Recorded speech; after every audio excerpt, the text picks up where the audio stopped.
ताउते तूफान ने ढाया कहर, अब है यश चक्रवात की बारी। जी हां, ताउते तूफान से मची तबाही के निशान अब तक मिटे ही नहीं थे कि अब एक और तूफान दस्तक देने को तैयार है।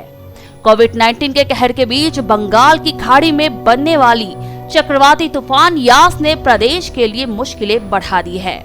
बंगाल, असम और मेघालय में 25 मई से हल्की से मध्यम बारिश के बाद तेज होगी। यास से अंडमान निकोबार के कई इलाकों में 22 और 23 मई को हल्की से मध्यम बारिश के आसार हैं। उधर पश्चिम बंगाल के कई इलाकों समेत बिहार, झारखंड में गुरुवार को बारिश हुई।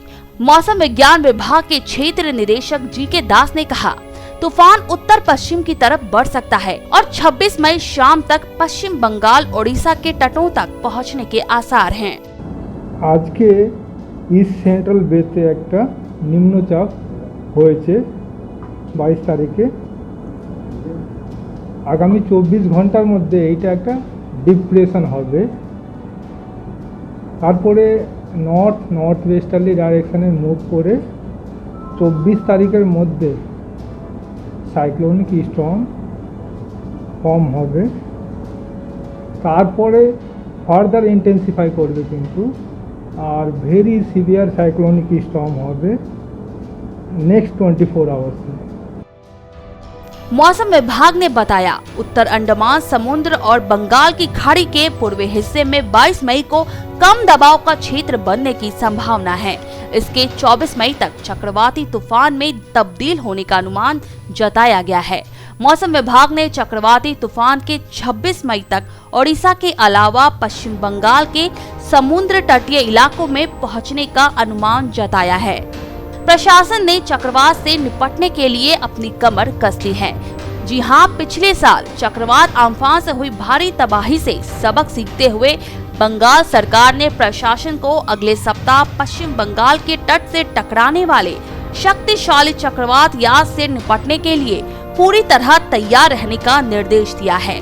तूफान के बंगाल से होकर गुजरने की आशंका को ध्यान में रखकर राज्य के आपदा प्रबंधन विभाग ने आपदा से निपटने के लिए पहले से तैयारियां शुरू कर दी है।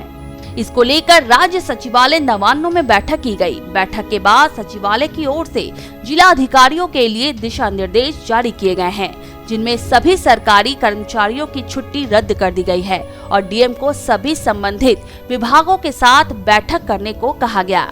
साथ ही मोबाइल सेवा प्रदाताओं के साथ बैठक करने को भी कहा गया है। चक्रवात और बाढ़ आश्रय शिविरों में कोविड नियमों का कड़ाई से पालन करने के लिए कहा गया। इसके अलावा संभावित बाढ़ पीड़ितों की सूची इंटरनेट पर अपलोड करने के लिए कहा गया।